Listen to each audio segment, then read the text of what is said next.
ආයිබෝ වේවා දුවේ පුතේ. අදත් අපි ආරම්භ කරන්න සූදානම ඔබ ආසම ලේසිම විෂය විද්‍යාව. එහෙනම් අපි ගුරුගෙදර විද්‍යා සංගරාව ඔන්න ආරම්භ කරනවා 9 ශ්‍රේණියේ අපේ පුංචි විරුවොත් එක්ක. බලමු අද අපි කතා කරන්නේ දුවේ පුතේ ස්වභාවික සම්පත් තිරසරව භාවිතා කිරීම පිළිබඳව. ස්වභාවික සම්පත් කොහොමද තිරසරව භාවිතා කරන්නේ කියලා. හරි. මොනවද ස්වභාවික සම්පත් කියන්නේ? දුවල පුතාලා කියන බලන්න මොනවද ස්වභාවික සම්පත් කියන්නේ? ස්වභාවික. දැන් සම්පත් වර්ග ගොඩක් තියෙනවා නේද? අපිට ආර්ථික සම්පත් තියෙන්න පුළුවන්. වෙන ගව සම්පත් තියෙන්න පුළුවන්. ඉතින් තව සම්පත් ගොඩක් තියෙන්න පුළුවන්. එහෙනම් මට කියන්න ස්වභාවික සම්පත් කියන්නේ මොකක්ද කියලා. බලන්න දුවේ පුතේ ඔබේ උත්තරේ මේකද කියලා. මිනිස් ක්‍රියාකාරකම් වල බලපෑමෙන් තොරව ස්වභාවික ක්‍රියාකාරීත්වය තුලින් නිපදවුණු ද්‍රව්‍ය වලට අපි කියනවා දුවේ පුතේ මොනවද? ස්වභාවික සම්පත් කියලා. එහෙනම් බලන්න දුවේ පුතේ එතෙන්දිත් අපි අයින් කළා නේද? මිනිසා සම්බන්ධ වුණොත් ස්වභාව ධර්මයේ දන්නවා පොඩ්ඩක් මොකද වෙන්නේ? අසමතුලිත වෙනවයි කියලා. දැන් ලෝකෙට වෙලා තියෙන්නේ ඒකනේ නේද? හොඳයි. එහෙනම් ස්වභාවික සම්පත් කියන්නේ මිනිස් ක්‍රියාකාරකම් වල බලපෑමෙන් තොරව ස්වභාවිකව ක්‍රියාකාරීත්වයේ තුලින් නිපදවනු ද්‍රව්‍ය වලට කියනවා ස්වභාවික සම්පත් කියලා. එතකොට දුවේ පුතේ ඔන්න මම දැන් ඔබට පුංචි ක්‍රියාකාරකමක් දෙනවා. මෙන්න තියෙනවා මම ද්‍රව්‍ය ටිකක් දාලා. බලන්න දුවේ පුතේ මේ ද්‍රව්‍ය ටික ඔබ ස්වභාවික සම්පත් සහ වෙනත් සම්පත් එහෙම නැත්නම් කෘත්‍රිම සම්පත් විදියට වර්ග දෙකකට බෙදන්න බලන්න. මම පුංචි විලාවක් දෙන්නම් ඔබට. විනාඩි ගාන, තප්පර ගාන නේද? හොඳයි. බලන්න. ඔන්න ස්වභාවික සම්පත් තියෙනවා, කෘත්‍රිම සම්පත් තියෙනවා. ස්වභාවික සම්පත් තියෙනවා, කෘත්‍රිම සම්පත් තියෙනවා. බලන්න දුවල පුතාලා බෙදුවේ මෙහෙමද කියලා. මේ තියෙන ටික. ජලය, සිලිකා වැලි, ශාක, මැණික්, ජිප්සම්, ශාක කෙඳි, මැටි, හුණුගල්, යපස් වගේ දේවල් ස්වභාවික සම්පත් ගණයට ඔන්න ඔබ লীලා තියෙනවා නම් දුවේ පුතේ දාගන්න ලොකු හරියක්. ඊළඟට බලන්න කෘත්‍රිම ද්‍රව්‍ය කඩදාසි, ප්ලාස්ටික්, ගඩොල්, සිමෙන්ති, හුණු වීදුරු, රෙදි, යකඩ වගේ දේවල් ඔබ කෘත්‍රිම ද්‍රව්‍ය ලෙස ලියලා තියෙනවා නම් ඔන්න දාගන්න ලොකු හරියක්. දැන් බලන්න දෙපැත්තේ වෙනස මොකක්ද කියලා. කෘත්‍රිම ද්‍රව්‍ය නිර්මාණය කරන ඒවා බලන්න ඔබ මිනිසා සම්බන්ධ වෙලාද තියෙන්නේ ඒවට කියලා. ඒක ස්වභාවික සම්පත් පැත්ත බලන්න ඒවා නිර්මාණය කරන්න මිනිසා මැදිහත් වෙලා තියෙනවද කියලා. එහෙනම් මිනිසාගෙන් මිදුනහම ඇති වෙන ද්‍රව්‍ය වලට ඔන්න අපි කිව්වා ස්වභාවික සම්පත් කියලා. දුවේ පුතේ බලන්න දැන් මේ ඔබ ස්වභාවික සම්පත් ඉලිලා තියෙන පැත්තෙන් අපි කොටසක් අරගෙන ඔන්න අපි බලමු ස්වභාවික සම්පත් කිහිපයක්. මොනවද මේ ස්වභාවික සම්පත් කිහිපයක් අපි එදිනදා බහුලව භාවිතා කරන ස්වභාවික සම්පත් කිහිපයක් පිළිබඳ අපි මේ සංගරාවෙන් කතා කරනවා. බලමු. ජලය, khනිජ හා පාෂාණ, ශාක, දැව. මෙන්න මේ ස්වභාවික සම්පත් කිහිපය පිළිබඳ දුවේ පුතේ අපි කතා කරනවා. එහෙනම් මුලින්ම අපිට කතා කරන්න තියෙන්නේ ඔබයි මායි ඉපදෙන්නත් ඉස්සෙල්ලා ඉඳලා අපිට වැදගත් වෙන ජලය පිළිබඳව. ජලය අපිට වැදගත් ඇයි? දෙන්න කියන්න බලන්න මට උත්තරයක්. ජලය අපිට වැදගත් ඇයි? දැන් මේකට දුවේ පුතේ මම ඔබට පිළිතුරක් දෙන්න යන්නේ නැහැ. හේතුව මොකද? ඔබ පෙර පාසල් යන කාලේ ඉඳන්ම ජලයේ තියෙන වැදගත්කම එක් විදිහට ඉගෙන ගන්නවා. දැන් 9 ශ්‍රේණියේ දුවල පුතාලානේ නේද? එතකොට බලන්න අපිට ජලය වැදගත් ඇයි කියලා. දැන් ඔබ කියයි නාන්න, සේදීම සඳහා නේද? ඒක ඇත්ත. ශාකවලට අපිට පානය කිරීම සඳහා ජලය වැදගත්. එතකොට දුවේ පුතේ එහෙනම් බලන්න මේ ජලය ගත්තාම ජලය මූලිකව අපිට ලැබෙන්නේ මොනවෙන්ද? මූලික වශයෙන් අපේ රටේ ජලය ස්වයංපෝෂිත වෙන්නේ දුවේ පුතේ මේ ගංගාවල් නිසා. ඔබ දන්නවද අපේ රටේ ගංගාවල් කීයක් තියෙනවද කියලා? අපේ රටේ වටේ ගංගාවල් කීයක් තියෙනවද කියලා ඔබ දන්නවද? ගංගාවල් තියෙනවා දුවේ පුතේ 103ක්. අප රට වට කළා ගංගාවල් 103ක් මේ මධ්‍යම කඳුකරේ සිට මුහුදට ගලා බසිනවා. එතකොට මේ ජලයේ තියෙන වැදගත්කම සහ මේ පානීය ජලය දුපුතේ අපිට පානය කර දැන් ලෝකේ වැඩිපුරම තියෙන ජලය. නමුත් අපිට පානය කරන්න පුළුවන් ජලයේ තියෙන්නේ 0.01ක්. තමයි පානය කරන්න පුළුවන් ජලයේ තියෙන්නේ. ඒකෙන් වැඩි ප්‍රමාණයක් දුවේ පුතේ අපේ රටේ තියෙනවා. ඔබ පිට රටවල් වලට ගියොත් එහෙම යුරෝපා රටවල් වලට නේද මැද පෙරදිග රටවල් වලට ගියොත් එහෙම ඔබට හිතේ හැටියට ජලය පානය කරන්න හම්බෙන්නේ නැහැ. මොකද මේ ජල උල්පත් ජලය ලැබෙන ස්වභාවික ක්‍රම ඒ රටවල් වල ඉතාම අඩුයි. එහෙනම් දුවේ පුතේ බලන්න අපේ රටට මේ වර්ෂාව මගින් ජලය ලැබෙනවා. වර්ෂාව මගින් ජලය ලැබෙනවා. අපි ගත්තාම ඊසාන දිග මෝසම නොවැම්බර් පෙබරවාරි ටිකේ ඒ කාලෙට තමයි දුවේ පුතේ අපි කියන්නේ මහ කන්නේ කියලා. ඒ කාලෙට අපි කියනවා මහ කන්නේ කියලා. නේද? මහ කන්නේ කුඹුරු ශාස්ත්‍රීක කරනවා. කොයි කාලෙද එතකොට මහ කන්නේ එන්නේ? නොවැම්බර් පෙබරවාරි. නොවැම්බර් මාසේ ඉඳලා පෙබරවාරි මාසය වෙනකොට මහ කන්නේ කියලා කියනවා. ඒක ලැබෙන්නේ දුවේ පුතේ ඊසාන දිග මෝසමෙන්. ඊසාන දිග මෝසමෙන් මහ කන්නේ මහා වැහි තමයි ලැබෙන්නේ. මහා වැහි ලැබෙනවා. ඊළඟට දුවේ පුතේ අපිට තියෙනවා නිරිත දිග මෝසම. ඔබට දකින්න පුළුවන් නිරිත දිග මෝසම. මේ නිරිත දිග මෝසම අපි කියනවා යල් කන්නය. මැයි සිට සැප්තැම්බර් දක්වා මේ නිරිත දිග මෝසමෙන් වර්ෂාව ලැබෙනවා. නිරිත දිග මෝසමෙන් වර්ෂාව ලැබෙනවා. එතකොට මේකේ දුවේ පුතේ මධ්‍යම ප්‍රමාණයේ වැසි තමයි අපිට ලැබෙන්නේ. මහා ප්‍රමාණයේ වැසි ලැබෙන්නේ නැහැ. ඉතින් දුවේ පුතේ අපේ රට ගත්තාම අවුරුදු වැඩිම සංඛ්‍යාවක්. ඒ කියන්නේ අවුරුදු 1200ක් පමණ එක දිගටම අනුරාධපුර රාජධානියක් වෙලා තිබුච්ච රටක්. ඊළඟට පොළොන්නරුවට යනවා. මේ විදිහට රාජධානි මාරු වෙච්ච රටක්. එතකොට අනුරාධපුර පොළොන්නරු ඊළඟට දුවල පුතාලා රාජධානි මාරු වීම මතක ඇති. දැන් අනුරාධපුර පොළොන්නරු කාලේ තමයි දුවේ පුතේ වාරි කර්මාන්තයේ විශිෂ්ටම සලකුණු අපිට හමු වෙන්නේ. විශාල මහා වාපි නිර්මාණය කරන්නේ මේ අනුරාධපුර පොළොන්නරු යුගයේ. ඒ ඇයි? විද්‍යාව ඉගෙන ගන්න දරුවෝ විදිහට කල්පනා කරලා බලන්න. ඒ ඇයි ඒ කාලේ විතරක් මේ මහා වාරි කර්මාන්තයේ ගොඩ නැගුණේ.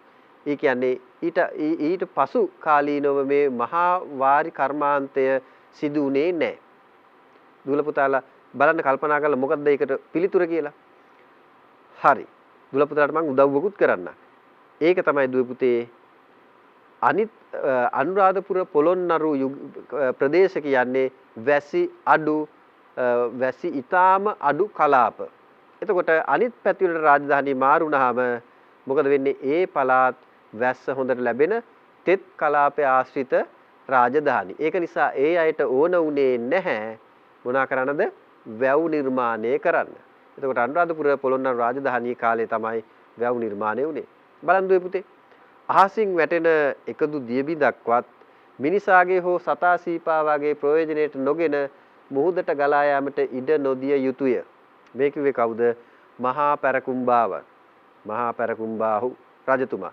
එතුමා තමයි ලංකාවේ වැඩිම වැව් ප්‍රමාණයක් නිර්මාණය කළ මහා රජතුමා. පුතා දන්නවද දන්නේ? වාරි කර්මාන්ත 30000කට වැඩි ප්‍රමාණයක් මහා පැරකුම්බාවන් නිර්මාණය කරලා තියෙනවා. වැව් ඇල වේලි 30000කට වැඩි ප්‍රමාණයක් නිර්මාණය කරලා තියෙනවා. ඔබ ගත්තොත් එහෙම බ්‍රෝහියර් මේ පිළිබඳ කෘතියක් නිර්මාණය කරලා තියෙනවා. මේ හැම ඇල වේල්ලක්ම එතුමා සටහන් කරලා තියෙනවා. දුවේ පුතේ බලමු මේ ලංකාවේ වාරි තාක්ෂණය කොහොමද කියන එක නේද? මේ වැව කියන එක දුවේ පුතේ නිකන් මේ ටැංකියක් වගේ එකක් නෙමෙයි. ටැංක් කියලා කිව්වට මේක ටැංකියකට ලඝු කරන්න බැරි අන්‍යෝන්‍ය සතා සීපාව අතර අන්‍යෝන්‍ය සමතාවත් ගහකොළ අතර පැවතිච්ච අපූර්ව පරිසර පද්ධතියක් තමයි මේ වාරි තාක්ෂණය නිර්මාණය වෙන්නේ. ඇල තියෙනවා මේ වැවට ජලය ගලාගෙන එන. ඊට පස්සේ මේ දෙපැත්තේ හේන් වගා කරනවා. ඊළඟට දුල පුතාලට ගංගොඩ දකින්න පුළුවන් වැවාශ්‍රිතව ගංගොඩ ඒ කියන්නේ ගමේ මිනිස්සු ජීවත් වෙන ප්‍රදේශයේ ගංගොඩ. ඊට පස්සේ කුඹුරු ටික. ඊට පස්සේ ගස් ගොම්මනේ මේ වැව ආරක්ෂා කරනවා. වැවට ජලය සැපීම වැඩි කරන්නේ මේ ගස් ගොම්මනේ නිසා ඒ වර්ෂාව ලැබෙනවා. එතකොට අද මේ වැව් පද්ධතියට මොකද වෙලා තියෙන්නේ? දුල පුතාලා පොඩ්ඩක් හොයලා බලන්න මේ පිළිබඳව. හොඳයි බලමු ඊගාවට මම මේ තව අපේ වැව පිළිබඳව වැඩි විස්තරාත්මකව ඡායාරූපයක් ඔබට දක්වලා තිබෙනවා. මේ වැවක් ආශ්‍රිත තියෙනවා පුතේ දුවේ පුතේ මේ කුළු වැව් කියලා. කුළු වැව් කියන්නේ මේ මහා වැවට ජලය පෝෂණය ලබා දෙන කුඩා වැව් ටික. මේ වැව් වල හරි වැදගත්කමක් තියෙනවා දුව පුතේ. ඈත ඉඳන් එන මේ සෝදාගෙන එන දේවල් මේ කුළු වැව් වල නවතිනවා. ඒ වගේම තමයි සතා සීපාවට මේ කුළු වැව් වලින් ජලයේ අවශ්‍යතාවය ඉටු කරගන්න. එතකොට ඒක නිසා ඒකොල්ල මේ මහා වැව් වලට ගමන් කිරීම වළකිනවා. ඊළඟට දුව පුතේ මේ වැව ඉහත්තාව තියෙනවා, සොරව්ව තියෙනවා. සොරව්වත් එක්ක ගත්තාම බිසෝ කොටුව තියෙනවා. මේ අපේ ශ්‍රී ලංකා වැවේ තියෙන විශේෂම අංගය තමයි දුව පුතේ මේ බිසෝ කොටුව. ඊළඟට වැව් බැම්ම. වැව් බැම්ම මේ කඳු දෙකක් ඔබට මේ සමෝච්ච රේඛා වගේ දිස් වෙනවා නේද? සමෝච්ච රේඛා වලින් ඔබ දන්නවා මොනවද කෙරෙන්නේ කියලා. මේ කඳු දෙකක් අතර තමයි මේ වැව් බැම්ම ඉදි කරලා හරස් කරලා මේ වැව නිර්මාණය කරන්නේ. ඊට පස්සේ කෙත් ඇල නේද? පිටවාන මේවා මේ අපේ වැවේ අත්‍යවශ්‍ය අංග. ඊළඟ දුව පුතේ මේ ඔබට දකින්න පුළුවන් බිසෝ කොටුවක් සහ රළපනාව. රළපනාව කියන්නේ මේ ජල පෘෂ්ඨයේ තියෙන පැත්තේ වැව් බැම්මේ අතුරන පිළිවෙලට අතුරන ගල් කළු ගල් ටිකකට අපි කියනවා රළපනාව කියලා. ඉස්සරහා මේක පඩිපේලියක් වගේ ලස්සනට පිළිවෙලට අතුරලා තියෙනවා. එහෙනම් දුවේ පුතේ අපි යමු වැවක් බලන්න. ඔබ කැමතිද? හරි. එහෙනම් ගිහිල්ලෙමු.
හරිද පුතේ? දැන් මොකද ඔබට වැවක් දැක්කහම මේ ජල පහරවල් දැක්කහම මොකද හිතුනේ? බහැලා නාන්න හිතුණා නේද? හරි. බලන්න දුව පුතේ ඔබ චුට්ටක් හිතන්න අපේ මේ තියෙන මහාංශය තෙහෙට්ටුව ජලය ටිකක් ඇඟ වැකුණු සැනින් ඇඟ වැටුණු සැනින් මොකද වෙන්නේ? ඔබ කල්පනා කරාද? අපි නෑවට පස්සේ අපිට තියෙන මේ අමාරු ගතිය මහාංශ ගතිය නැති වෙලා යනවා. කොහෙන් ආපු ගුණයක්ද? හොයලා බලන්න ජලයේ මොන ගුණයද මේ සඳහා වැදගත් වෙන්නේ කියලා. මේ අපේ වැව ගැන අපි නොසලකන විදේශිකයන් අපේ වැවට ආදරය කරන විදේශිකයන් මේ අපේ වැව ගැන කියපු කතා කීපයක් බලමු. බලන්න දුවේ පුතේ මේ බෙල් සහකාර ආණ්ඩුවේ ඒජන්ත බදුල්ල 1815 දී මේ අපේ වැව ගැන ජල නිර්මාණ පිළිබඳව කියලා තියෙන දේ. පෙර කරන ලද අති විශාල වැව් කර්මාන්ත සමහර විට ලක්දිව මෙත් තරම් ලොව අන් කිසිම රටක දක්නට නොලැබෙන්නේය යනු මගේ විශ්වාසයයි. තවද මෙරට ඒ සීමා ඇතුළත දක්නට ලැබෙන තරම් වැව් අමුණු කර්මාන්ත අන් රටක ඒ තරාතිරමේ සීමා ඇතුළත දක්නට දුෂ්කර විය යුතුය.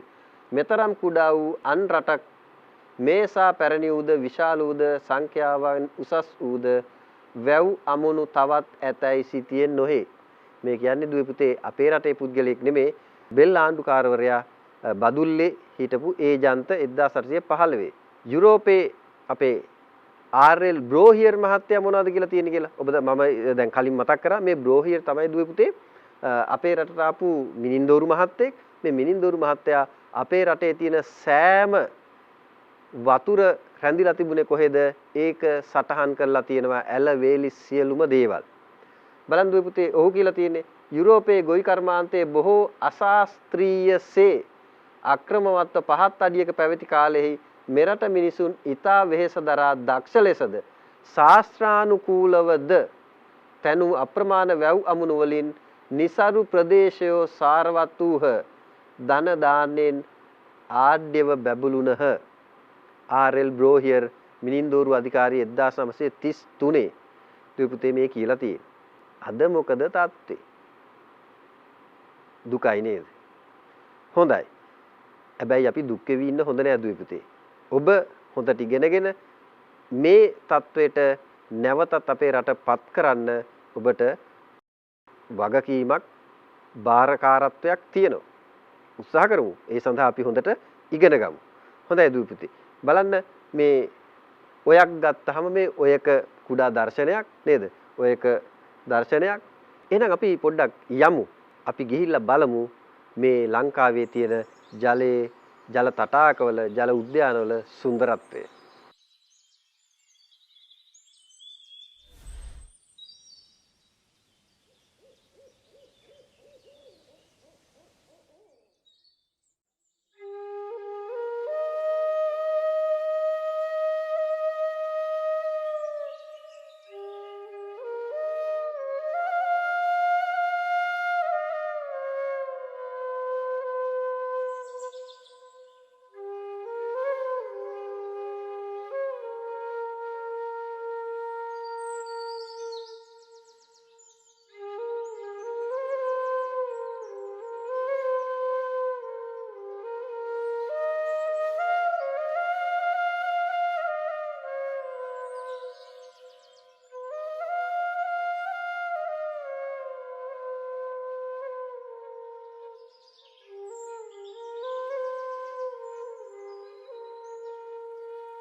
හොඳයි දූපුතේ.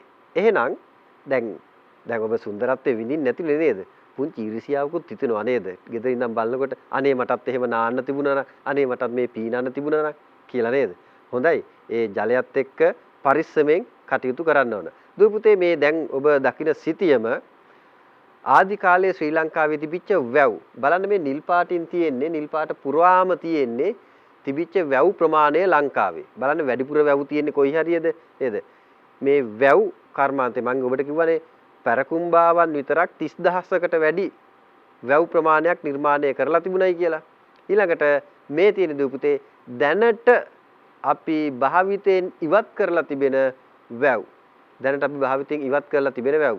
දුවල පුතාලා දන්නවද මේ අපේ සමහර දුවල පුතාලා ගෙවල් හදලා තියෙන්නේ ওই වැව් බන්ට් එක උඩ. මම දැනුවත් එහෙම තැන් තියෙනවා. ඒ විතරක් නෙමෙයි දූපුතේ සමහර බස් රථගාල් රෝහල් මේ රජයේ දේවල් නිර්මාණය කරලා තියෙන්නේ වැවේ. ඉතින් දුව පුතේ ඔන්න අද ඔය මේ ආකාරයෙන් තමයි අපි මේ දැන් එහෙම නිර්මාණය කරගෙන නේද? අපි දැන් මේ ජලය නැහැ කියලා බොහෝ මැසිවිලි වගා කරන්න බෑ කියලා බොහෝ වැසිවිලි. හොඳයි. දුව පුතේ එහෙනම් දැන් බලන්න මේ ජලය තිරසරව කොහොමද කළමනාකරණය කරගන්නේ? අපි දන්නවා ජලය අගහිඟ තියෙන ප්‍රදේශවල දුවල පුතාලාගේ ගෙවල් වල සමහර වෙලාවට ඇති මේ වැසි ජලය එකතු කරගන්නා ආකාරය. වැසි ජලය එකතු කරගන්න මේ විශාල මුට්ටි වගේ නේද? කල වගේ මෙවලම් හදාගෙන ඔබට මේ ඡායාරූපේ දැක්වෙනවා. හදාගෙන වැසි ජලය එකතු කරගෙන භාවිතා කරනවා. වැසි ජලය එකතු කරගෙන භාවිතා කරනවා. ඊළඟට අපි කතා කරනවා එහෙනම් ඛනිජ හා පාෂාණ වෙත. අපි ගමන් කරනවා ඛනිජ හා පාෂාණ වෙත. බලමු. ඛනිජයක් කියන්නේ මොකද්ද? බලන් දුවේ පුතේ. ඛනිජයක් කියන්නේ මොකද්ද කියලා? ඛනිජයක් කියන්නේ ස්වභාවිකව නිපද වෙන අකාබනික මූලාරම්භයක් ඇති ස්ථිර රසායනික සංයුතියක් ඇති ස්ඵටික රූපී ඝන ද්‍රව්‍ය වලට අපි කියනවා ඛනිජ කියලා. ස්වභාවිකව නිපද වෙන අකාබනික මූලාරම්භයක් තියෙන ස්ථිර රසායනික සංයුතියක් තියෙන ස්ඵටික රූපී ඝන ද්‍රව්‍ය වලට අපි කියනවා දුවේ පුතේ ඛනිජ කියලා. එහෙනම් දුවේ පුතේ අපිට තියෙන අලංකාරවත්ම ඛනිජ තමයි මැණික්. එතකොට මැණික් ඛනිජය කියන්නේ මොකද්ද? කොහොමද අපි මැණික් අර්ථ දක්වන්නේ? බලන්න දුවේ පුතේ ස්වභාවිකව පිහිටන ස්ඵටික රූපී අකාබනික ද්‍රව්‍යයක් වන අතර ඒවාට පාටක් හෝ හොඳ විනිවිද භාවයක් ඇත. එසේම ඒවා ඊතා හොඳින් උපදැමිය හැකි පරිදි ඉහළ තද බවකින් යුක්ත වීම. ඔන්න මැණික් ඛනිජය පිළිබඳ අපි කොහොමයි හඳුනගන්නේ. බලමු දුවේ පුතේ. එහෙනම් මැණික් ඛනිජයට අයත් මැණික් ඛනිජ වලට අයත් වන අතර අනෙක් ඛනිජයන්ගෙන් වෙනස් වන්නේ ඇයි? කොහොමද? මේ අනිත් ඛනිජ වලින් මැණික් වෙනස් වෙන්නේ කොහොමද? ඒක තමයි අලංකාරය. නේද? මේ කොටස් දෙකේ මේ අලංකාරය කියන එක දුවේ පුතේ කොටස් දෙකකින් යුක්තයි. එකක් තියෙනවා වර්ණය, අනිත් එක හරි පැහැදිලි. මැණිකක් ගත්තාම නේද? උපදමු මැණිකක් ගත්තාම හරි පැහැදිලිව මේ වර්ණයන් අපිට දක්නට ලැබෙනවා. ඊළඟ එක තමයි දුවේ පුතේ දුර්ලභ වීම. අනිත් එක කල් පැවැත්ම. මේ කල් පැවැත්ම දුවේ පුතේ රඳා පවතින්නේ තද බව මත. ඛනිජයේ තියෙන දැඩි බව මත තමයි මේ මැණික් වල විශේෂ අනිත් ඛනිජයන් එක්ක වෙන් කරලා අපිට හඳුනා ගන්න පුළුවන්. ඒකට මැණික් වලට තියෙන විශේෂ ගුණාංග බලමු අපි මොනවද? ස්ඵටික ලෙස හමු වෙනවා. ස්ඵටික යම්කිසි හැඩයක් අනුව තමයි හැඩයකින් තමයි දුවේ පුතේ මේ මැණික් වර්ග අපිට හම්බෙන්නේ. අධික දෘಢතාවයකින් යුක්තයි. ඒ කියන්නේ දැඩි බව. ඊටාම දැඩි බවක් මේ මැණික් වල දක්නට ලැබෙනවා. සුවිශේෂ විශිෂ්ට ගුරුත්වය. දුවේ පුතේ මේ මැණික් ගලකුයි සාමාන්‍ය ගලකුයි අපි ඇල්ලුවාම මේ ප්‍රමාණය මැණික් ගල ටිකක් බරින් වැඩි. මේක මේ ඒක නිසා දැන් අපි කෘත්‍රිමව නිෂ්පාදනය කරන මැණික් සහ ස්වභාවික මැණික් අඳුර ගන්න පුළුවන් මේකේ විශිෂ්ට ගුරුත්වයක් තියෙන නිසා. ඊළඟට තමයි ඉහළ වර්තනාංකයක් තියෙනවා. ඉහළ වර්තනාංකයක් තියෙනවා. මොකද්ද වර්තනාංකයක් කියන්නේ පුතේ? මාධ්‍යයන් දෙකක් අතර ආලෝක කිරණයක් ගමන් කිරීමේදී නැවිලා ගමන් කරනවා. මේකට අපි කියනවා වර්තනය වෙනවා. එතකොට මේ වර්තනය අනුව මේ මැණික් මිල කරන අය විකුණන අයත් මිලට ගන්න අයත් මැණික් අඳුරා ගන්නවා ඒ ආලෝක කිරණය ගමන් කරන ආකාරය අනුව. ඒක නිසා ඔබ ඔය රත්නපුරේ පැත්තෙන් එහෙම ගමන් බිමන් යනකොට ඉස්සර නම් දැක ගන්න තිබුණා නේද? පාර අයිනේ මේ ටෝච් ගහගෙන පාන්දර මොනවදෝ බලනවා. ඒ තමයි දුවේ පුතේ මැණික්. මැණික් මේ ආලෝකයේ අනුව වර්තනය අනුව මැණික් වර්ග හොයා ගන්න පුළුවන්. ඊළඟට දුවේ පුතේ දැන් බලමු මේ මැණික් වල දෘಢතාවය මැණික් වල දෘಢතාවය අනුව අපි මේ මැණික් වර්ග බලන ටැල්ක්, ජිප්සම්, කැල්සයිට්, ෆ්ලෝරයිට්, ඇපටයිට්, පෙල්ස්පා, තිරුවාන, පොටෑෂ්, ඔන්න කොරන්ඩම් මේ දැඩිතා අංකය 9 ඉඳලා තමයි කොරන්ඩම් පටන් ගන්න. මේ දැඩිතාවය කියන එක මේ මැණික් ඛනිජවල දැඩිතාවය හොයාගත්තේ දුවේ පුතේ මේ ෆෙඩරික් මෝ කියන විද්‍යාඥයා 1822. ඔබට දැක් ගන්න පුළුවන්. එතකොට මේ ප්‍රස්ථාරයකින් තියෙන්නේ මේ දැඩි බව ඔබට දැක ගන්න පුළුවන්. එතකොට මේ ඩයමන්ඩ් කියන එක වැඩිම දැඩි බවක් තියෙන මැණිකක් කියලා අපි කතා කරන්න පුළුවන්. ඔබ දන්නවා දියමන්ති කියන්නේ කාබන් වල බහුරූපී ආකාරයක්. ඒ මොකද්ද මේ සර් කිව්වේ? බලන්න ඔබ තා පොඩ්ඩක් ඉදිරියට ඉගෙනගෙන යනකොට හම්බ වෙයි. පොඩ්ඩක් හොයන්න බලන්න මොකද්ද මේ කාබන් වල බහුරූපීතාවය කියන්නේ කියලා. හොඳයි දුවේ පුතේ. අපි ඊට පස්සේ ගමන් කරමු එහෙනම්. පාරම්පරික මේ පතල් කර්මාන්තේ මේ දුවේ පුතේ මේ අපිට මේ නිකං මැණික් එන්නේ නැහැ. නේද? මැණික් ලබා ගන්න දැඩිසේ වෙහෙස කර ක්‍රියාවලිය. පතලකින් තමයි දුවේ පුතේ මැණික් අපි ලබා ගන්න. ගොඩ පතල්, දෝනා පතල් කියලා විශේෂ පතල් වර්ග දෙකක් තියෙනවා. ඊළඟ එක තමයි දුවේ පුතේ මේ ගඟ ඇදීම. ගඟ අදිනවා කියන්නේ මේ ගඟේ ඉවුරු වල මැණික් ගරනවා. මේකට අපි කියනවා ගඟ ඇදීම කියලා. කැමතිද මේ පතලක් බලන්න යන්න?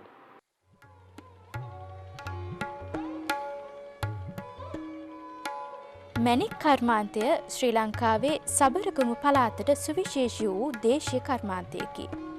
විශේෂයෙන් රත්නපුර, බලංගොඩ, කහවත්ත, පැල්මඩුල්ල, ලුණුගල, ඔක්කම්පිටිය, ඇලහැර, පස්සර මැණික් කර්මාන්තයේ පවතින ප්‍රදේශ වෙනවා.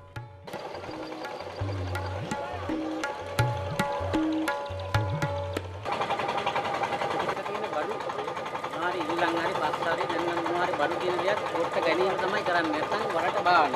මේ කරකවල මෙහෙන් කරකවලා තමයි උඩින් උඩහට වල්ලයට ගන්න. ඒක තමයි මේකේ කරන කාලය ගන්න. අට්ටුවක් තියලා අපි අට්ට හාරනවා අඩි 40ක් 45ක් විතර වෙනකොට අන්නර වගේ කළු පාට මැට්ටක් අහු වෙනවා. මේ මැට්ටට යටින් තියෙනවා මෙන්න මේ වගේ ගල් මෙන්න මේ වගේ කවුන් ගල් තියෙන වැඩි සහිත ඉල්ලමක් පසක්.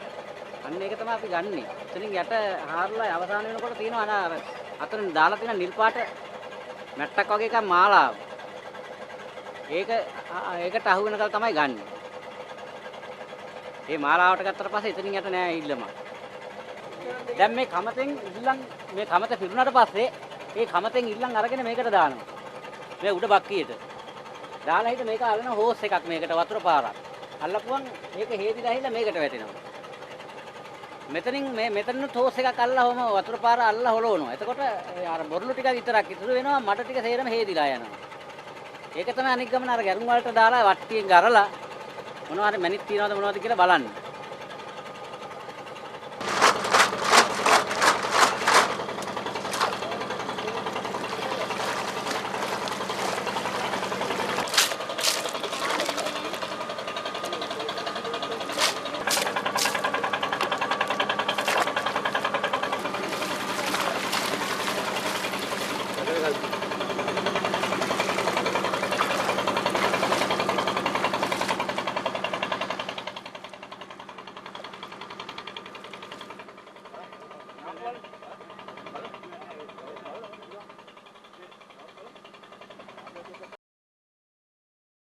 හරි දුවේ පුතේ. ඔන්න පතලක් ගැන දැකලා ඉල්ලම් බලාගෙන ඔන්න ආවා.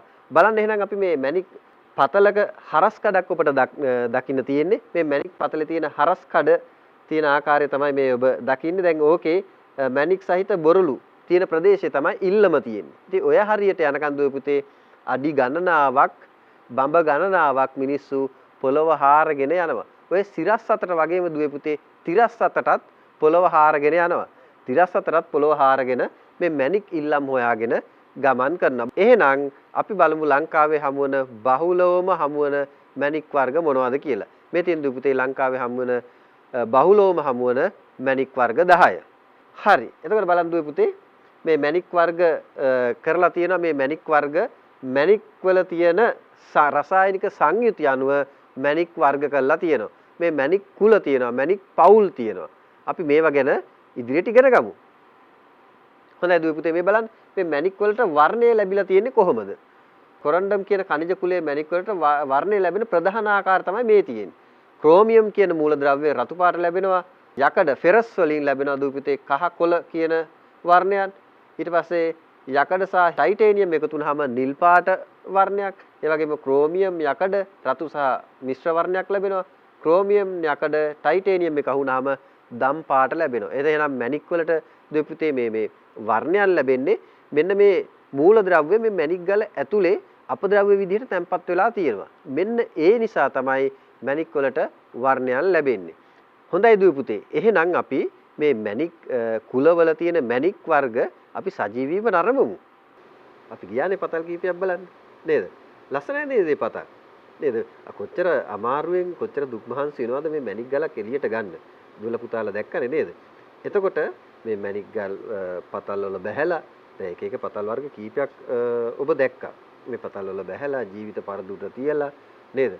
ගොඩ මේ හොයාගෙන එන ඉල්ලම් වලින් බොහොම අමාරුවෙන් සෝදලා ගරලා කරලා මැණික් සොයා ගන්නවා.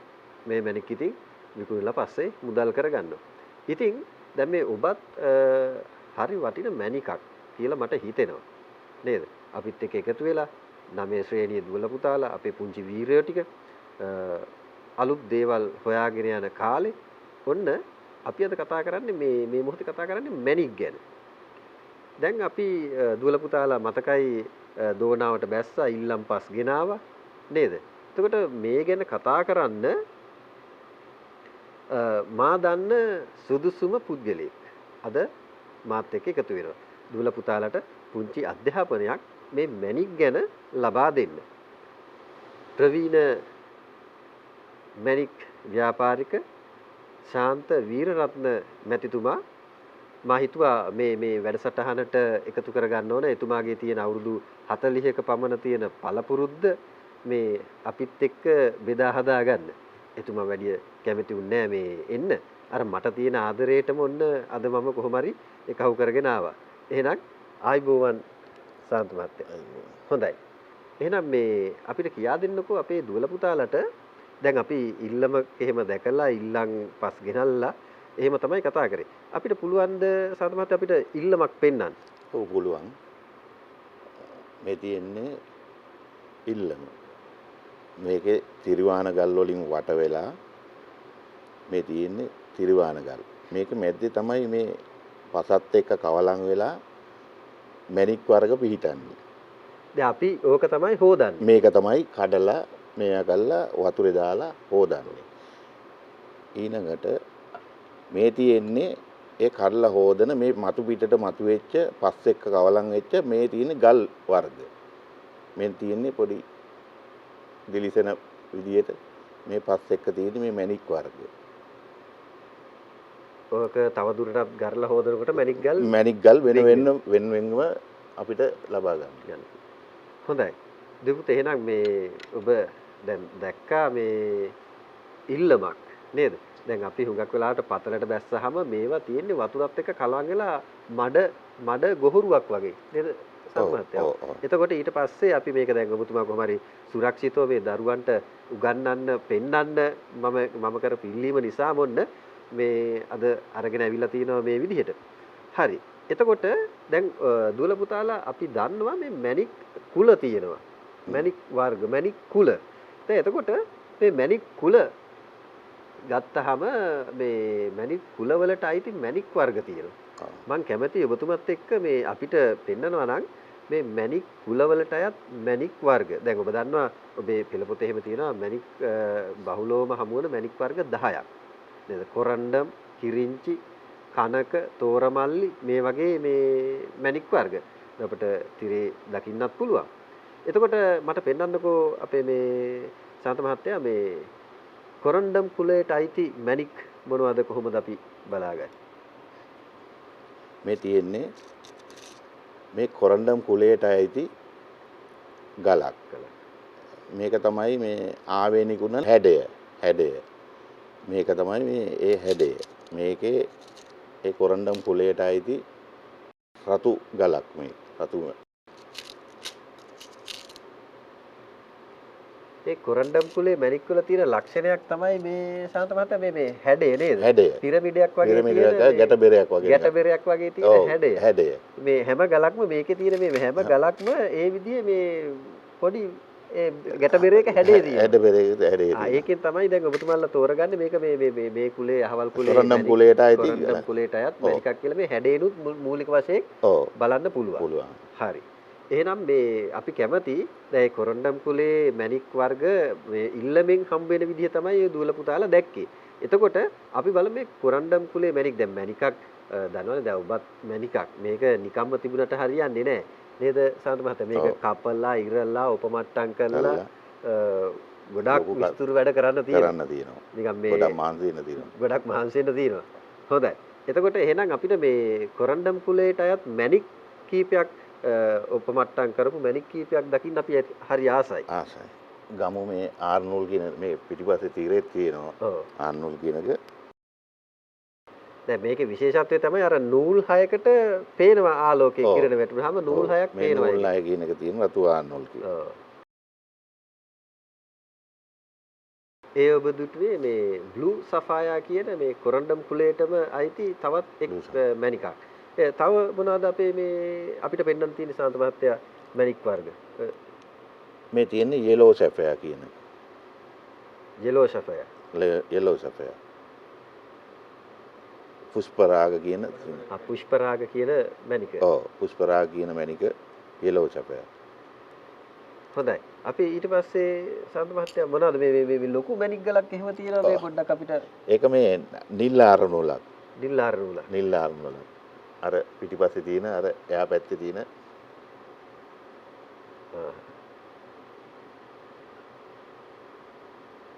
ඒකට ආලෝක කිරණ වැදුනහම ඔව් නූල් හයක් වගේ නූල් හය මැණික් බල්ලකට ඔහම කරකෝ තමයි බලන්නේ නේද ආලෝක කිරණයට ආලෝක කිරණයට ලං කළා. ඔව් හොඳයි දුව පුතේ. දැන් ඔබ දැක්කේ ඔය කොරන්ඩම් කුලයට අයත් මැණික් කිහිපයක ලක්ෂණ තමයි ඔබ දැක්කේ. එහෙනම් මම කැමති ඊළඟට කිරින්චි පවුලේ මැණික් වර්ග පිළිබඳ පොඩ්ඩක් දැනගන්න. මට පෙන්වන්නකෝ කිරින්චි කුලේ මැණිකක්. මේ තියෙන්නේ ආවේනික වූ හැඩය. හැඩය. මේ තියෙන්නේ මේ පිරමීඩ හැඩයක් තියෙන එකට. පිරමීඩ දෙකක් එකට මේ එකතු කරලා වගේ. දැන් ඒ හැඩෙන් තමයි ඔබතුමාලා මැණික් ගිනාවහම විකුණුම් කරුවෙක් ගන්න බලන මූලික ලක්ෂණ නේද? හැඩේ තියෙන්නේ. ඒ කියන්නේ ස්වභාවික පොළවේ තියෙන්නම ඔය හැඩේ. මේ ස්වභාවික පොළවේ තියෙන හැඩය. එතකොට මේ දුවේ පුතේ මේ මෙතන තියෙන පුංචි මැණික් වර්ග මේ පුංචි මැණික් සියලුම ඒවා ඒ ඔක්කොම මේ පිරමීඩ හැඩේ. හරි පුදුමයි. ඉතින් අපි මේ පිළිබඳ දැනුමක් නැහැනේ අපිට නේද? එතකොට මේ මැණික් පිළිබඳව ඒ දැනුම තේරුම් තියන අය ඔන්න දැන් මොකද අද ඉඳලා දුවලා පුතාලට පුළුවන් මැණික් ගලක් අඳුර ගන්න. මේ එකක් මේ හැඩය. ඊළඟට මේ වර්ණයන්. ඊට පස්සේ මේ අතට ගත්තාම පොඩි බරක් තියෙනවා. බරක් තියෙනවා. බරින් තමයි හුඟක් වෙලාවට අපි අඳුර ගන්න. හොඳයි. ඊට පස්සේ මේ ඒ කිරින්චි කුලේ අපිට උපමට්ටම් කරන ලද මැණිකක්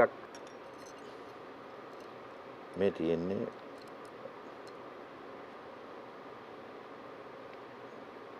ඒක එතකොට ඔය ඒ හැඩය තියාගෙන උපමට්ටම් කරනවා. ඔව්.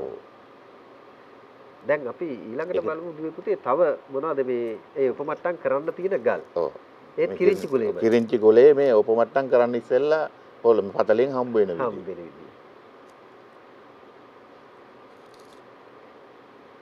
ඉස්සෙල්ලා අපි දැක්කේ දුවේ පුතේ කිරින්චි කුලේ ටිකක් විශාල මැණික් ගල් ටිකක්. ඔය දැන් දකින්නේ ඒකේ පොඩි මැණික් ගල් ගොඩක්. ඔව්. ඔක්කොම අර හැඩේ ඒ සමාන හැඩයන් තියෙනවා. සමාන හැඩයන් තියෙනවා. හොඳයි. එහෙනම් අපි මේ ඊළඟ කුලේට යමු මැණික් නේද? දැන් කුල 10ක මැණික් තියෙනවා. ඊට පස්සේ කනක කුලේ. කනක කුලේ මැණිකක් මට පෙන්වන්න. මේ තියෙන්නේ කනක කුලේ මැණිකක්. මේක තරුවක හැඩයක් මේ තියෙන්නේ මේ කනක කුලේ ගලේ මැණික් වල. එතකොට ඔබ මේ පස්සෙන් ඉල්ලමින් හම්බෙන්නෙම ඔය හැඩේ. මේ තරුවක් වගේ තමයි මේ හැඩයට හම්බෙන්නේ. එතකොට ඒකේ අර කැඩෙන කෑලි එහෙම තියෙන්න පුළුවන්. ඔව් කැඩෙන කෑලි තියෙන්න පුළුවන්. ඒ කැඩෙන කෑලි උනත් තරුවක පොඩි කෑල්ලක් හරි තමයි රටාවට කැඩෙන්නේ. ඒ පාෂාණ හැඩේ කැඩෙන්නේ තරුවක හැඩේ. ඒ ජ්‍යාමිතික හැඩ අනුව තමයි දුපිට මේ මැණික් වර්ග ගොඩක් අඳුරගන්නේ. ඉතින් මේ මැණික් වල තියෙන ජ්‍යාමිතික හැඩ. එතකොට මේ මේ මැණික් වර්ග ගොඩම ඒ වගේම තමයි මේ තරුවක හැඩයක් අපිට දකින්න පුළුවන් ඇස් වලට නේද? ඔව්. දැන් කැමරාවට සමහර වෙලාවට අපිට ඔබට හරියටම පේන්නේ නැති වෙන්න පුළුවන්. එතකොට දැන් ඔය අපි කතා කරන්නේ කනක කුලේ මැණික් පිළිබඳවනේ. කියන්නේ තරුවක හැඩේ. ඕකේ උපමට්ටම් කරපු ගල් එහෙම ඔබතුමා ගාව අපිට දකින්න පුළුවන්ද කනක කුලේ? ඒ තියෙන්නේ මේ කනක කුලේ උපමට්ටම් කරන ලද මැණික්. පසින්ගල් කියන්නේ කනක කුලයට අයිති එකක්. හොඳ තැනකට ඔබතුමා ගෙනා මේ පසින්ගලේ ස්වභාවික ආලෝකයේදී එක වර්ණයක් ගන්නවා. කෘතිමාලෝකයේදී ටෝච් එකකට වගේ කෘතිමාලෝකයේදී රතු පාට. රතු පාට. ස්වභාවිකව තියෙන්නේ පසින්ගල් කොළ පාට. කොළ පාටද? කොළ පාට. කොළ පාටද? එතකොට කෘත්‍රිම ආලෝකයට ඕච්ච එළියට මේ ලයිට් එළියට වගේ ගත්තොත් රතු පාට. රතු පාට වෙනවා. රතු පාට.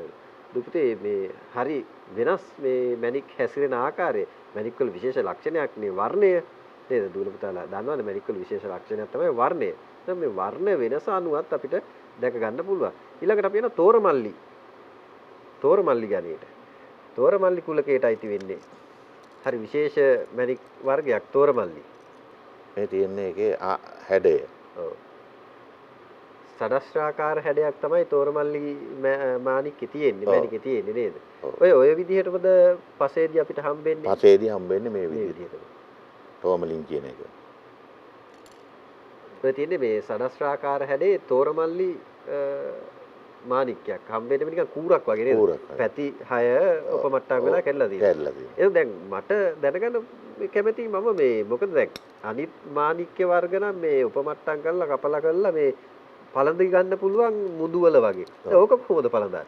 ඔව් මේක ඇත්තටම වටිනකමක් තියෙන්නේ මේ තියෙන මේ හැඩයට. ඔව්. ඒකේ හැඩයක් වෙන්නේ මෙතන මේ පොඩි ගාන්ටියක් වගේ දාලා හුඟක් අය මේකේ මේ නිකන් පෙන්ඩන්ට් එකක් ඇටියට එල්ලලා තමයි පාවිච්චි කරන්නේ. එල්ලලා පාවිච්චි කරනවා මේ ක්‍රිස්ටල් ඒ කියන්නේ මේ හැඩයට. නැත්තම් ලොකු ගල් වල පිරිසිදුව කපලා ඔව් මෙන්න මේ හැඩයට මේ තියෙන්නේ ඒ කපලා තියෙන්නේ. මුදු වලට මේ ඒක නිකන් ලා කොළ පාටක් වගේ තමයි තියෙන්නේ නේද? ඔව් ඔව්. දැන් මේ මැණික් වර්ගේ වුණත් මේ මාත් පොඩ්ඩක් බලන්න ඕනේ මේ මැණික් බිස්නස් එක කරගන්න පුළුවන්ද කියලා. මෙතනින් මෙහෙම මේක මෙහෙම බැලුවහම අපිට මේ කොළ පාටක් වගේ තමයි පාට පේන්නේ පේන්නේ. හොඳයි. දැන් මේ එහෙනම් දැන් අපි මැණික් කුල කීපයක්ම අපේ දුවල පුතාලට අරගෙන ආවා. දැන් තෝරමල්ලි වෙනකන් ගෙනාවා. ඊට පස්සේ සර්කන්. ඔබතුමා ගාව අපිට සර්කන් කොහොමද අඳුර ගන්න පුළුවන්? ඒ තියෙන්නේ සර්කන්. ඔව් මේ තියෙන්නේ සර්කන් වලට ආවේනික වූ හැඩය. සර්කන් වලට ආවේනික වෙච්ච හැඩය තමයි ඒ තියෙන්නේ. ඒක නිකන් අර සඩස්ත්‍රාකාර වගේම හැඩයක් තියෙනවා. හැඩයක් තියෙනවා. එතකොට ඒක දැන් තෝරමල්ලි වලින් කොහොමද ඕක වෙන් කරගන්නේ? මේක තෝරමල්ලි වලින් කියන්නේ මේක ඇත්තටම මේක ටිකක් බරින් වැඩි. මේකේ නිකන් අර අපි සරල භාෂාවෙන් කතා කරනවා නම් නිකන් පොඩ්ඩක් තෙල් ගතියක් වගේ තියෙනවා. අරක පොඩි ෂයින් එකක් තියෙනවා. එලියක් වගේ. මේක මේ තෙල් ගතියක් වගේ තියෙනවා. මේක අපි ජාගුන් කියලා කියන සිංහලෙන් තෙල් තෝර වගේ තමයි කියලා භාවිත වෙන්නේ. මේ එතකොට මැණික් වලට සාන්ත මහත්තයා නම් තියෙන්නේ දෙමළෙන්ද? දෙමළෙනුත් හුඟක් වෙලාවට තියෙනවා. අපි සිංහල භාෂාවෙන් පාවිච්චි කරන වචනක් තියෙනවා. හුඟක් වෙලාවට ඉංග්‍රීසි භාෂාවෙත් එහෙම මේ භාවිත වෙන වෙලාවල් තියෙනවා. හොඳයි. දැන් ඔය දැක්කේ මේ ජාගුන් සර්කන් වර්ගයේ මේ උපමට්ටම් කරපු ගලක් සර්කන් වර්ගයේ උපමට්ටම් කරපු ගලක් ඒකත් කොළ වර්ණයේ තියෙනවා. මේකේ තියෙන්නේ සර්කන් වර්ගයේ උපමට්ටම් කරලාද ගලක් තමයි මේ දැන් ඔබට දකින්න තියෙන්නේ. ඔව්. එක හැඩ දෙකකට ඒක හදලා තියෙනවා. ඔව්. හරි ඊළඟට මේ පඩියන්. ඒකේ පඩියන් අපි භාවිතා කරන ඔබතුමන්ලා ශාස්ත්‍රීය භාවිතා කරන කුලයක් පඩියන්. මේ තියෙන්නේ ඒකට ආවේනික වුණු හැඩය. ඒක නම් ටිකක් විශාල ගලක් පඩිය. හොඳයි. දැන් එතකොට ඊගාවට තව පඩියන් වර්ග කීපයක් තියෙනවා. මේ විශාල ගලක් පඩියන් වල තියෙන. ඔව්. බලන්නකො භාෂාවක වචන මැණික් වර්ග. ඊළඟට මම කැමති ඔබතුමාගෙන් දැනගන්න මේ පුණක්කම් වර්ගයට අයිති පුණක්කම් කුලයට තියෙන දැන් මේ දුවේ පුතේ මේ මෙතන කිසිම නම් කිරීමක් සඳහන් කරලා නැහැ. දැන් ඔබට පේනවා ඇති නේද? කිසිම නම් කිරීමක් නැහැ. නමුත් නම කියපු සැනින් අපේ මේ මැණික් විශේෂඥයා තෝරලා ගන්නවා ටක් ගාලා ඒ මැණික් වර්ගය. ඒක මේ අවුරුදු නිකම්ම ලැබෙන එකක් නෙමෙයි අවුරුදු 40ක විතර ශාස්ත්‍රීය පළපුරුද්ද. ඔය එතකොට මේ පුණක්කම් කියන පුණක්කම්. කියන අපි මූන්සෝන් කියලා පාවිච්චි කරනවා. මූන්සෝන්. මූන්සෝන්. චන්ද්‍රකාන්ති පාෂාණයනේ. එතකොට ඔක මේ හඳ එළියට සමාන. ඔව් දිලිසෙනවා වගේ තියෙනවා. ඉතින් අර හඳ වගේ තමයි මුගක් වෙලාට තියෙන්නේ. මොකද මේ නිකන් තිතක් වගේ නූල තියෙන්නේ. නූල. මෙන්න මේ වගේ. නිල් පාටට හුරු වර්ණයක් අපිට ලබා ගන්න පුළුවන් මේ පුණක්කම්. පුණක්. ඊළඟට අපි කතා කරමු පලිඟු. දැන් අපි හුඟක් වෙලාවට නම් පලිඟුවක් දැක ගන්න පුළුවන් අපේ දාගැබක කොත් කැරල්ල මුදුනේ දිදුලන්නේ පලිඟු. ඒකට මේ පලිඟු කැට කොහොමද පලිඟු අපිට බලා ගන්න පුළුවන් ස්වභාවය? මේ තියෙන ආවේනික ලක්ෂණ. ආවේනික හැඩය. හැඩය. සදස්ත්‍රාකාර පෙනුමක් තියෙනවා උඩට ඉස්සිලා උලක් වගේ තියෙනවා නේද? ඔය ඉල්ලමෙන් ලැබෙන විදිහ. ඉල්ලමෙන් හම්බ වෙන විදිහ. ඊළඟට එහෙනම් අපි බලමු මේ බෙරිල්. බෙරිල් මැණික් වර්ගයේ බෙරිල්. බෙරිල් නිකන් අපි මෙහෙම දකින්න කොටත් නිකන් ලා කොළ පාටක් වගේ වර්ණයක් තියෙන බෙරිල් වල නේද? ඔව්. ඒකට මේ ආලෝකය එහෙම ආලෝක කදම් බෙල්ල කරන්න ඕනේ නෑ. ඕනේ අපි බලන්න. ගල ටිකක් විශාල නිසා අපිට පේනවා බෙරිල්. කියන රවුම් ගලක් මේ හැඩය හම්බ වෙනවා. හැඩය හරි රවුම් ලස්සන සිලින්ඩර් ආකාර ගලක්. සිලින්ඩර් ආකාර. හොඳයි. එතකොට මේ එහෙනම් අපි දැන් මැණික් වර්ග 9ක් කතා කරලා ඉවරයි. මැණික් කුල 9ක් කතා කළා. මැණික් කුල 9ක් කතා කළා. දැන් තව එකක් තියෙනවා. මොනවද ඒ? රබහ. පෙන්නන්නකො අපිට රබහ. හොඳයි මේ රබහ කියන මැණික් වර්ගයට ආවේනික හැඩය තමයි දැන් මේ පෙන්වන්න හදන්නේ. බොහොම චූටි මැණිකක්. ඔව්. ඒක පෙන්වන්න තමයි නිකන් බලන්න ඒක හරි ලස්සන පුංචි හැඩතල කිහිපයක් අපිට තියෙන හොඳ හැඩයක්. රතු පාටට හුරු මැණිකක් රබහ. රබහ කුලේ තව මොන හරි එහෙම මැණික් වර්ග රබහ කුලේ සියලුම දේවල් රතු පාටද හම් වෙන මැණික් වර්ග එක පාට දෙන අලු නිකන් දුඹුරු පාටට වගේ එන වෙනවලු. හොඳයි. නිකන් දම් පාටට වගේ. එතකොට මේ රෝස පාට වගේ මේ තියෙන්නේ රබහ කුලේ ගලක් කැපුවට පස්සේ. ඔව්. කපලා හැදුවට පස්සේ උපමට්ටම් කළාට පස්සේ තියෙන විදිය. හොඳයි දුයිපුතේ. දැන් එහෙනම් දුවල පුතාලා දැන් අපි ගොඩක් දැනගත්ත මේ මැණික් වර්ග ගැන උන මැණික් කුල 10ෙම මැණික් වර්ග ඔබට දැන් පෙන්නුවා. දැන් මේ මට ප්‍රශ්නයක් තියෙනවා. දැන් මේ විශාල කොටස මොකද්ද මේ ගල? මේක මේ අපි ඉගෙන ගත්ත දෙයක් තියෙනවා. අර පලිඟුවේ අපි තෝරමල්ලි බද්ධ වෙලා. මේ පලිඟුවක තෝරමල්ලි බද්ධ වෙලා. මේ තියෙන්නේ පිහිටීම. අර තෝරමල්ලි හැඩේ සදස්ත්‍රාකාර හැඩේ කූරු තියෙන එක තෝරමල්ලි කියන වර්ගය අපි මුලින් ගන්නවා. ඒකට පලිඟු කියන කුලයට බද්ධ වෙලා මේ තියෙන්නේ. පිහිටීම මේ. දැන් එතකොට ඔය මැණික අපිට විශේෂයෙන් උපදාන්න විදිහක් නැහැ. නෑ. මේකේ වටිනාකම තියෙන්නේ මේ බද්ධ වීම තමයි. බද්ධ වෙලා තියෙන ආකාරය අනුව තමයි ඔක වටිනාකම තියෙන්නේ. හරියට. එතකොට ඔය වගේ මැණික් පළඳින්න බෑ අපිට. පළඳින්න බෑ. හොඳයි. තා මොනවාද මේ ඒ පලිඟු වර කපලා ඉවරනාට පස්සේ. හොඳයි. දැන් දුවල පුතාලා බලන්න ඇති මේ මැණික් වලට කොහොමද මිල ගණන් කතා කරන්නේ? එකක් තමයි මේ දුර්ලභතාවය අනුව. ඊළඟට දැන් මැණිකුත් දුවේ පුතේ මේ කිරනවා. දැන් මැණික් කිරන්න වෙනවා. දැන් ඔබට මේ දකින්න තියෙන්නේ මේ මැණික් කිරන උපකරණ දෙකක්. කියන මේ සාන්ත මහත්තයා මේ කොහොමද මැණික් වල බර කිරන්නේ? කොහොමද මැණික් වල බර කියන්නේ? අපි කැරට් වලින් තමයි අපි බර කියන්නේ. ඔව්. එතකොට සාමාන්‍යයෙන් අපිට සංසන්දනය කරොත් කිලෝග්‍රෑම් එක කැරට් කොහොමද? කැරට් 5000ක් තියෙනවා කිලෝග්‍රෑම් එක. කිලෝග්‍රෑම් එකට කැරට් 5000ක් තියෙනවා. ඔන්න එතකොට දුවල පුතාලට දැන් පුළුවන් කිලෝ එකකට ග්‍රෑම් 1000කට කැරට් 5000ක් තියෙනවා. එතකොට ග්‍රෑම් එකකට කැරට් කොච්චර තියෙනවද කියලා ඔන්න ගණන් හදා ගන්න පුළුවන්. එතකොට මේ තියෙන්නේ අපි කවුරුත් දන්න ඉලෙක්ට්‍රොනික තරාදියක්. ඉලෙක්ට්‍රොනික තරාදියක්. එතකොට මේ තියෙන්නේ මේ පෞරාණික වශයෙන් භාවිතා කරන තරාදිය. ඒ කියන්නේ ඒකත් කැරට්ම තමයි කැරට්. වලින් භාවිතා වෙන්නේ මේ ඉලෙක්ට්‍රොනික තරාදිය එන්න කලින් භාවිතා කරපු.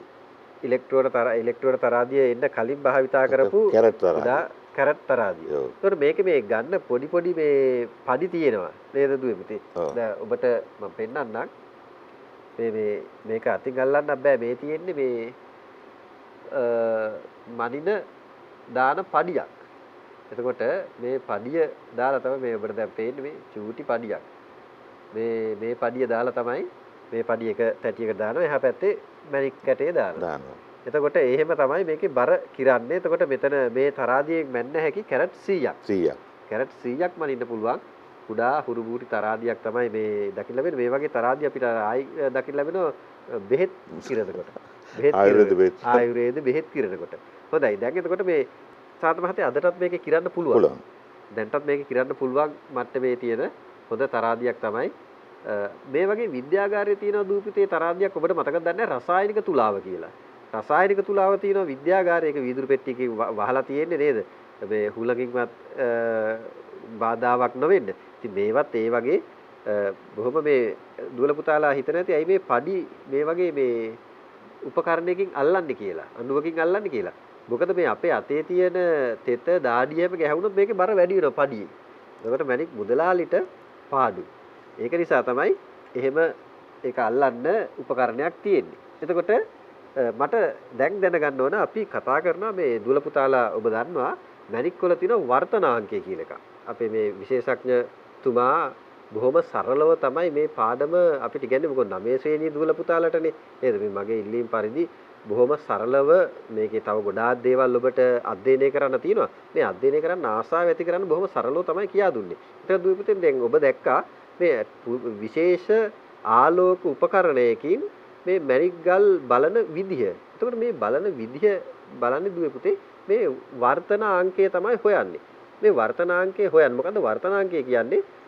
පතන දැන් මාධ්‍යම් දෙකක් කරා ආලෝක කිරණයක් ගමන් කරනකොට පොඩ්ඩක් නැවිලා තමයි ගමන් කරන්නේ. දැන් ඔකේ තියෙනවා විරලතර මාධ්‍ය කියලා එකක් තියෙනවා, ගහනතර මාධ්‍ය කියලා එකක් තියෙනවා. අංශු ලංවීම අනුව තමයි මේ විරල ගහන කියන එක අපි කතා කරන්නේ. එතකොට මෙහිදී මේ පතන කෝණේ සයින් අගය අපි බෙදනවා වර්තන කෝණේ සයින් අගයෙන්. එතකොට අපිට එනවා වර්තනාංකය කියලා අංකයක්. මෙන්න මේ අංකය දුවේ පුතේ මේ මැණික් ගල් වල හොයන්න පුළුවන්. ඒ උපකරණය තමයි මේ තියෙන්නේ.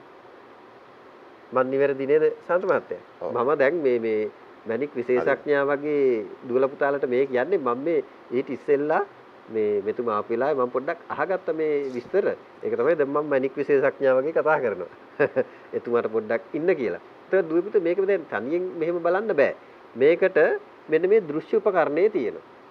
මේකෙන් මොකද කරන්නේ? මෙතන මේක ඇතුලේ බල්බයක් තියෙනවා. මේ බල්බයෙන් ආලෝක කිරණයක් ගමන් කරනවා. මෙතන බල්බයෙන් ආලෝක කිරණයක් ගමන් කරනවා. මේ ගමන් කරනකොට මෙන්න මෙහෙම තමයි මේ දෙක සම්බන්ධ වෙන්නේ.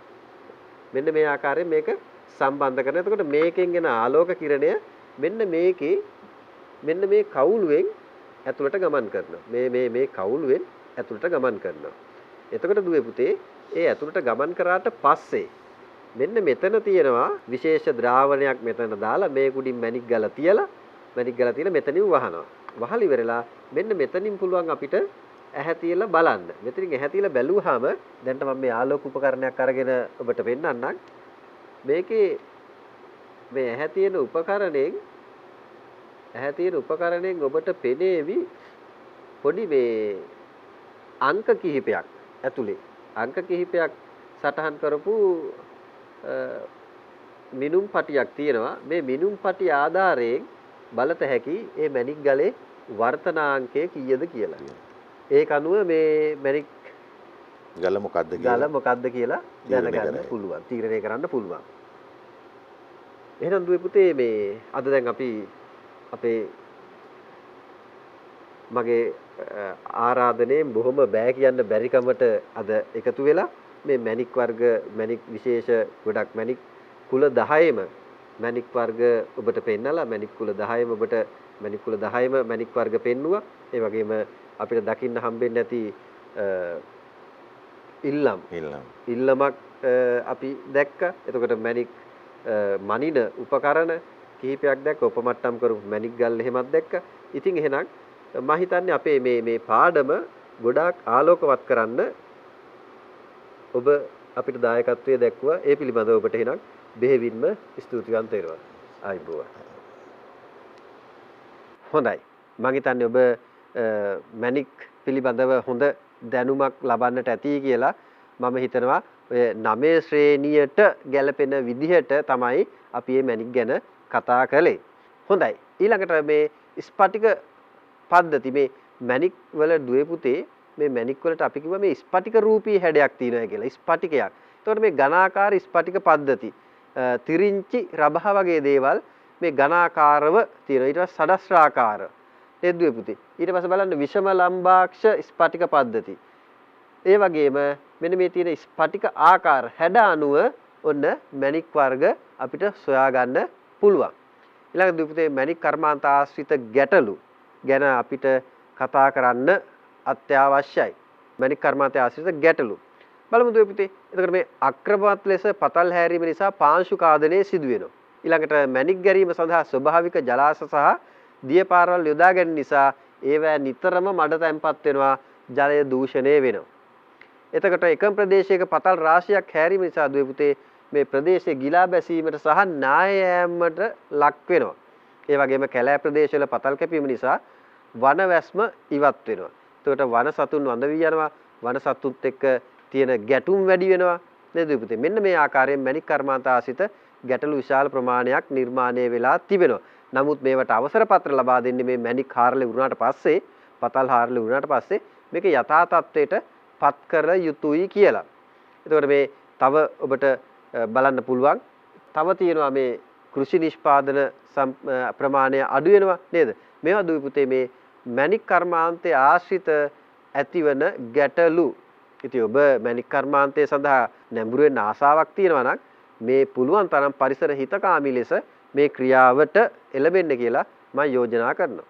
අපි සූදානම් වෙමු එහෙමම ගුරු ගෙදර විද්‍යා සංග්‍රහව වසා තබන්න ඊළඟ සතිය වෙනකන්.